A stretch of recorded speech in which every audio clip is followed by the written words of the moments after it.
Hey guys, welcome back to my channel, and if you're new here, it is so great to have you. I'm Antoinette, a New Zealander living in Germany. And in this video today, I'm going to be sharing my birth story. And it's not just any ordinary birth story. I gave birth in Germany during Corona lockdown. I gave birth to my darling little boy Luca just a month ago, so I'm a month postpartum, and I've got a pretty cool birth story. I thought it was worth sharing, and I've been getting a lot of questions about what it was like giving birth in Germany during lockdown. I had already given birth twice before in Germany, so I wasn't new to that, but this was the first time I had given birth during Corona lockdown. So I had no idea what to expect, and I was extremely anxious and nervous. I'd heard some absolute horror stories about women giving birth during this time, and I just wasn't feeling good about it. I hope I can put some of your minds at ease in regards to giving birth in Germany during this time. I know that quite a few of my subscribers are actually pregnant, and even if you're not pregnant, some of you may be curious about what it's like giving birth during this time. So I'm going to share my story. And first, I just want to say, this is a bit of a disclaimer. If you don't like hearing gory details about birth and, you know, the female body, then please just click away right now, because I'm not going to hold back in this video. So anyway, let's get into my story. So guys, I hope you don't mind. Luca is joining me for this video. He doesn't want to sleep on his own, but he's happy to sleep in my arms right now, so I'm just rolling with it. But anyway, let's get into the birth story. Going back to just over a month ago, I was heavily pregnant, 39 weeks and 4 days pregnant to be exact. I was the size of a house. I looked like I was having twins. I am a very, very small person. I am 5'1", maybe not even that. So 5'1" on a good day.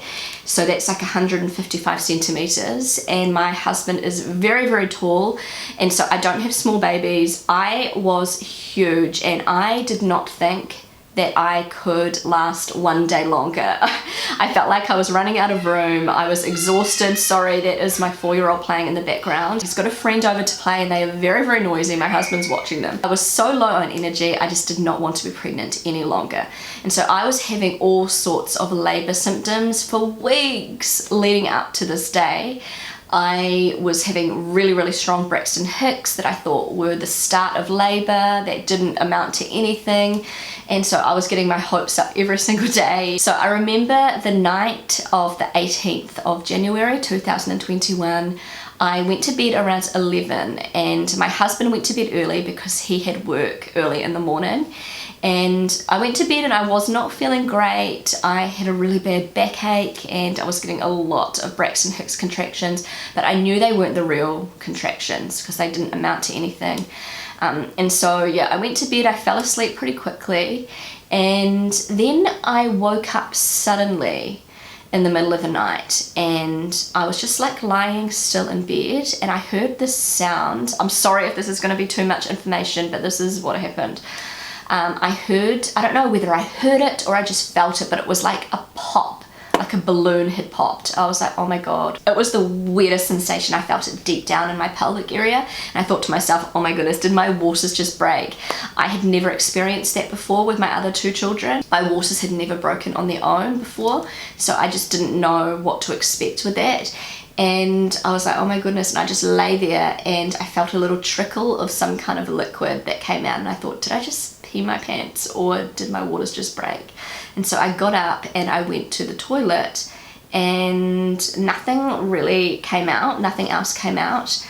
And I thought, okay, maybe I just peed my pants. So I grabbed a really big bathroom towel, and once again, I'm sorry if this is TMI, but this is what happened. I rolled the towel up and sort of put it in my underwear and pulled up my pajama pants and walked downstairs. And then I went on YouTube and I googled what happens when your water breaks. And just as a video popped up of what to do when your waters break, I felt a huge big gush of liquid, and it just ran like right down my legs, and like the towel didn't even soak up the water. It was so much, and I was like, okay, yeah, my waters have broken. And I just got so excited. At that point I wasn't feeling any contractions. My waters broke, and I went upstairs and I woke up my husband. I was like, oh my god, my water's just broke. He was like half asleep and he was like, what? And I was like, my water's just broke. And he was like, oh my gosh, really? And he stood out of bed and he said, I need to ring up the hospital. So he rang up the hospital and told them that my waters had just broken and do we need to come in straight away? And they said, yeah, make your way to the hospital. That's a sign that baby is on its way. And I was like, oh my goodness, because with my last pregnancies, I was in labor at home for hours and hours. And I'd never experienced, as I mentioned, my waters breaking or anything. Then soon after Rob rang the hospital, I felt my first contraction, and it was a real contraction for sure, but it was definitely something I could handle. It wasn't sort of out of control painful, but I knew that this, you know, labor was here. I wasn't in a huge rush, but I was sort of gathering all of my things together, getting ready for the hospital. I'd already packed my hospital bag. You guys may have seen this video. I packed my baby's hospital bag. I had my children's bags packed. They were going to go to the Oma and Opa's place, like not far from us. They live in the same town as us. And, you know, it's lockdown at the moment and you're only meant to meet, like one household is only meant to meet with one other person. So technically they were only allowed to meet with either my mother-in-law or my father-in-law. But under these circumstances, this was considered like an emergency, and both of my in-laws had been immunized for the COVID. They had the COVID vaccination. And so under these rules, they were allowed to go to my in-laws' place. So it was my mother and father-in-law live in the same house. And so this was like an emergency situation. And so, you know, that's what we had to do. We had to drop the kids off there. So I went and woke up my little girl Amelia. We waited till kind of right till the end. And at that time I was getting contractions, but they were, I think, like 7 minutes apart. So, and they weren't super intense, but they were starting to get stronger. So I woke up my little girl Amelia and she was so excited. She was like, ah, like, you know, like before Christmas when you're so excited. She was absolutely dying to meet her little brother and she couldn't believe it was time. And then she went and woke up Mateo, my 4-year-old, and they were both really excited, running around like just, yeah, super excited. I've just put Luca in his bassinet. I have no idea how long this will last for. But anyway, where was I? So we all got into the car and packed all the bags and everything, and at this point it was just after 2, I think, 2 in the morning. And so we drove to my in-laws' place and dropped the kids off. And I remember my father-in-law coming out and taking the bags out of the car and everything, and at that point I was starting to have some super strong contractions, like really intense contractions. And so it was about a 15-minute drive to the hospital from my in-laws' place, and I was thinking, oh my goodness, this is going to be really bad. I was texting my sister and I was like, I'm in labor, oh my goodness, my water's broke. I was texting my mum, and yeah, I was like trying to distract myself from the contractions because they were pretty intense.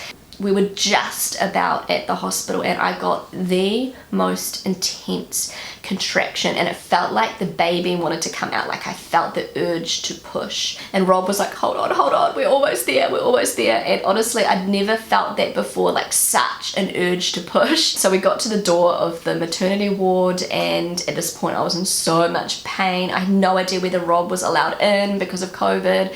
We both had our masks on. There was a man that came and met us at the door.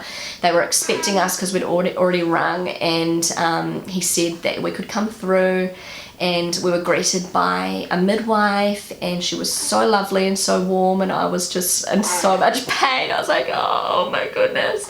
Then she took me to the toilet. She escorted me to the toilet, and I had to give a urine sample, and at that point I had my, what they call a bloody show, which is when a little bit of blood comes out, and I was like, okay, yeah, this is definitely progressing. And it's almost a blur at this point. This is almost a blur, but I'm going to try and remember what happened. I just remember being so worried that my husband wasn't allowed to be in there, and I said, can my husband be here? And they were like, no, it's okay, he can stay. You know, he just has to wear a mask. At this point, I remember going into the delivery room, and one of the first things they did was oh, hold on. And I remember one of the midwives asking me if she could give me a COVID test, and yeah, they shoved a like swab thing up my throat. Wasn't bad at all, and took the COVID test. And then she said to me, you don't need to wear your mask, everyone else is wearing a mask. Honestly guys, this part was a little bit of a blur, but I remember there were two absolutely lovely midwives that were there, and there was a doctor also that was there in the delivery room, and they, you know, examined me, checked my cervix, and at that point I wasn't very far dilated. I think I was only about 7 centimeters dilated, and I felt like I was much further along than that because of the pain I was in. And they said, just get comfortable, you know, would you like a glass of water, is there anything we can get you? They were just so lovely and just very relaxed, very calm. And I remember specifically one of the midwives, her name was Yasmin, and she was absolutely beautiful and just so sweet. And she said to me, do you have any like wishes for the birth, you know, do you want to have a natural birth, or do you want an epidural? Or, and I had actually had 2 epidurals before, like with my daughter Amelia, I had an epidural that went really well. And then with my son Mateo, I had an epidural which didn't go so well. It only worked on one side. It was a very long labor and delivery, and I decided I did not want an epidural. I wanted to experience giving birth naturally this time, and so I said to her, no, I don't think I want an epidural this time, and she said that's great. I just remember the midwife being so sweet, and she just said it's your decision and just whatever you feel comfortable with, and we're here to support you. And I was just, I felt so relaxed. And one of you has actually asked me whether I was speaking English or German during my labour and delivery, and I had every intention to speak German, and up until this point I was speaking German, but then the pain just took over and I could not remember my German. I started speaking in English. And I remember the doctor and the midwives were, they were also speaking to me in English but mixing it with German, and I just said, I'm so sorry, I've forgotten my German. And they said, oh, that's totally fine. I was just like, oh my god, this is so painful, oh my god. And I remember the midwife, Yasmin, was like, oh, I'm so sorry, my English is not very good, but I'll try. I was like, no, just speaking German, I understand you. And she was like, okay. And so, yeah, I just remember the contractions just really picking up. And I remember with my other children, I had a bath and, you know, I sort of eased into the contractions, but these contractions were just beyond me. They were so intense, and I couldn't believe that I was only 7 centimeters dilated. And then I started feeling the contractions all in my back, like really deep down in the nerves of my back, and they were just unbearable, like so intense. I couldn't handle them. And then I said to my husband, I said to Rob, I think I need an epidural. And I was so like disappointed with myself at that moment, but I knew that if I was going to be going on for hours and hours and hours like this, I just didn't think I could handle it. I remember Rob calling over the midwife and saying, oh, is it okay if she has an epidural, because the pain is really bad. And I was like kind of embarrassed, but I was like, okay, whatever, I just want a healthy baby. All I want at the end of the day is a healthy baby. And so the midwife was like, no, that's totally fine. We're just gonna call in the, oh god, there's a name for it, the person the doctor that gives you the epidural.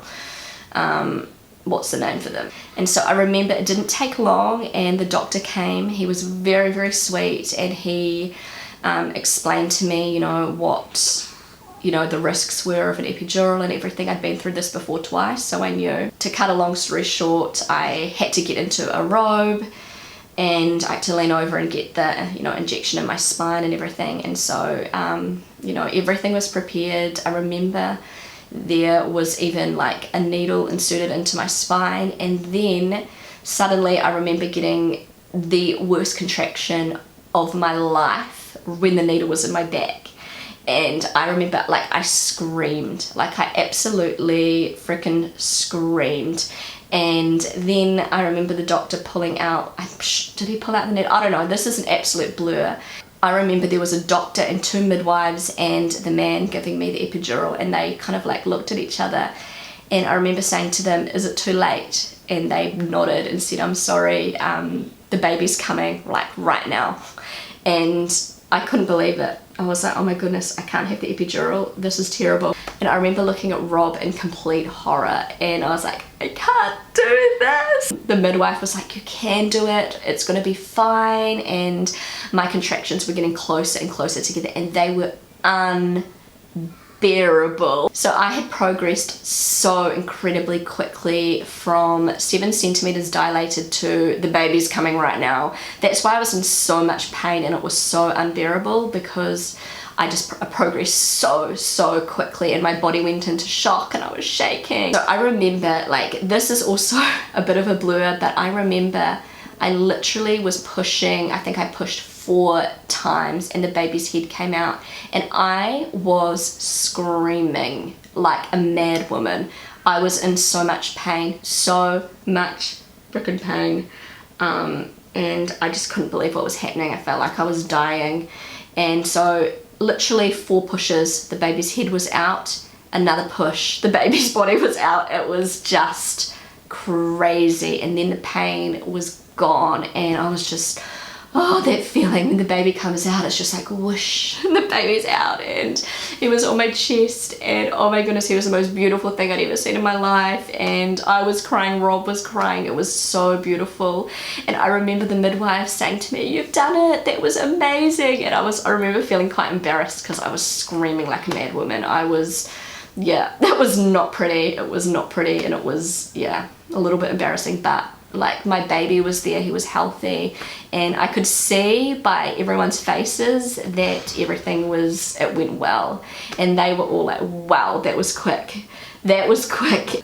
Everyone looked so relieved, and I had my little baby like on my chest, and they were like, congratulations, and it was just so beautiful. It was just, I was in bliss, absolute bliss. And I just remember, I'll never forget Rob's face, and we were just staring at him, he was looking up at us, and oh my god, it was amazing. Absolutely the most, like, the biggest natural high you could ever experience in your whole life. It was just so beautiful. So at 3:50 a.m.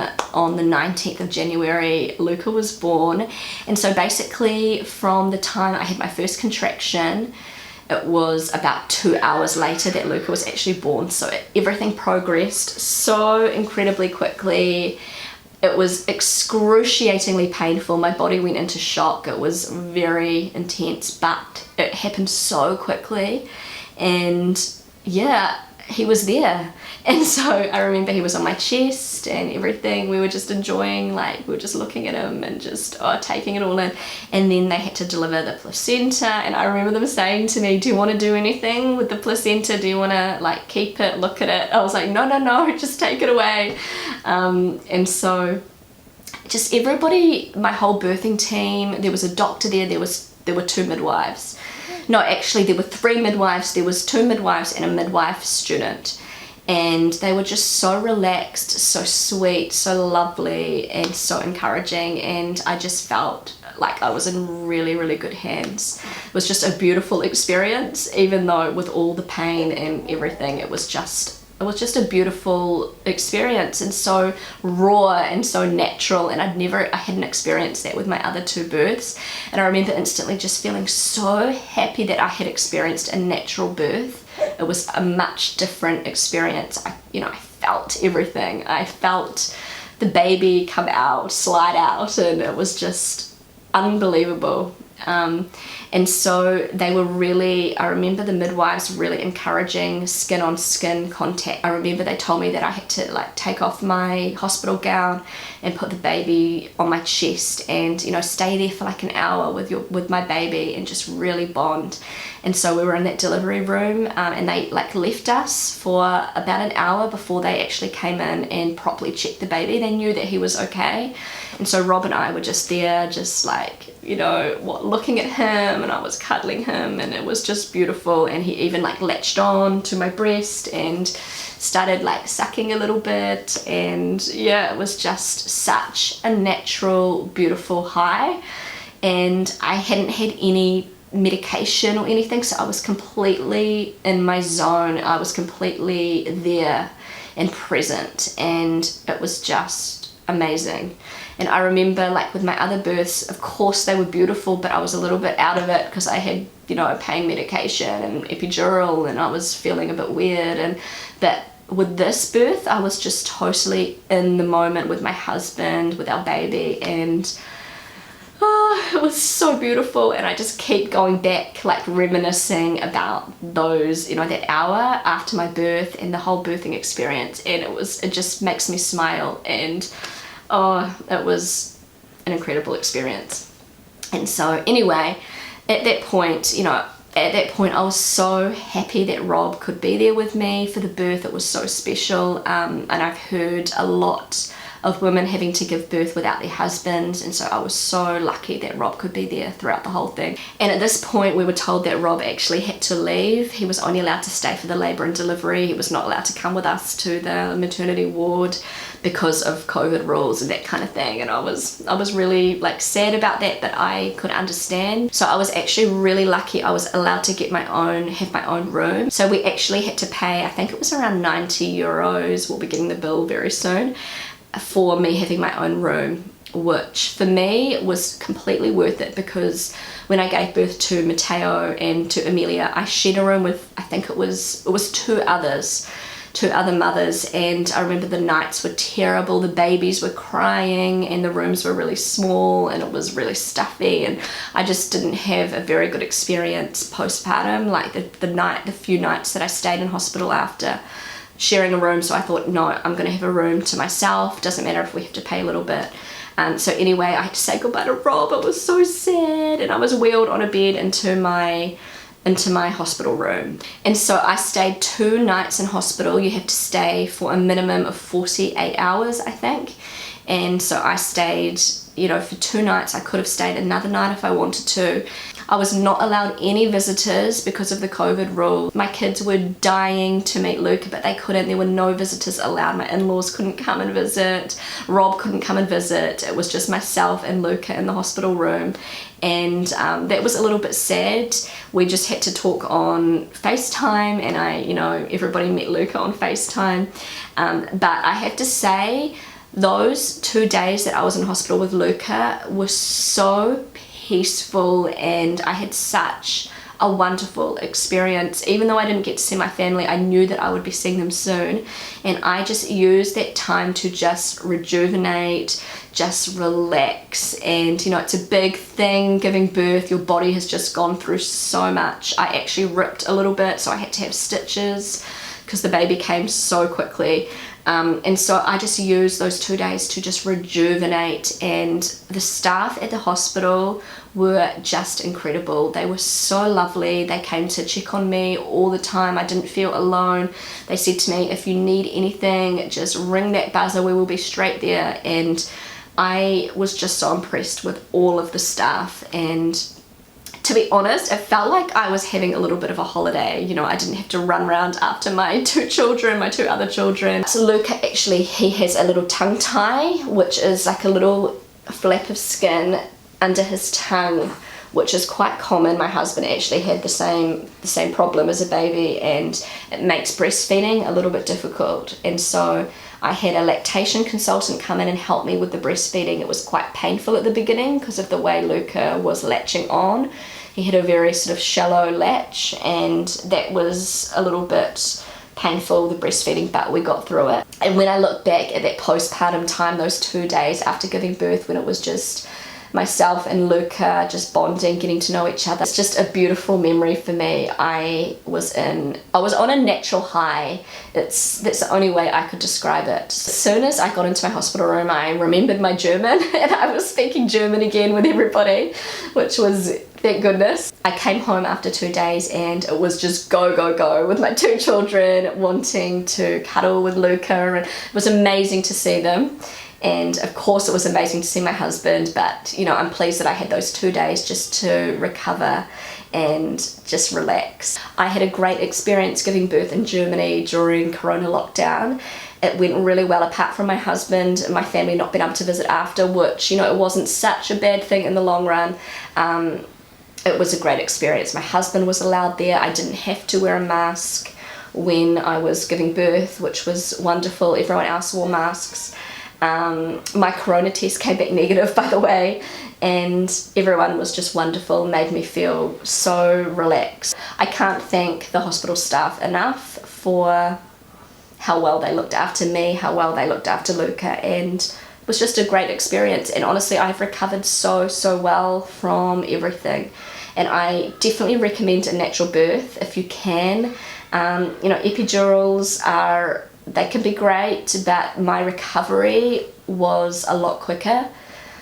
After having a natural birth, for some reason I just felt better. I sprang back a lot quicker than I did with my other births.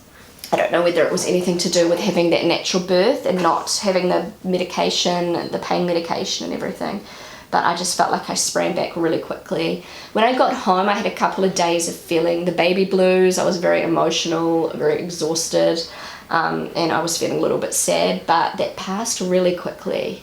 And so right now I'm doing great. Of course, it's a challenge getting used to having 3 kids, and especially during lockdown and that kind of thing. I was so lucky to have my husband home on paternity leave, helping out with other kids. So anyway guys, I'm gonna wrap this video up here. It's already gonna be super long, I know, and as I mentioned, there's so many details. Sorry, but that's my son and his little friend being really loud playing in the bedroom. Thank you so much for watching. If you enjoyed this video, don't forget to give it a big thumbs up. I would love you to consider subscribing to my channel.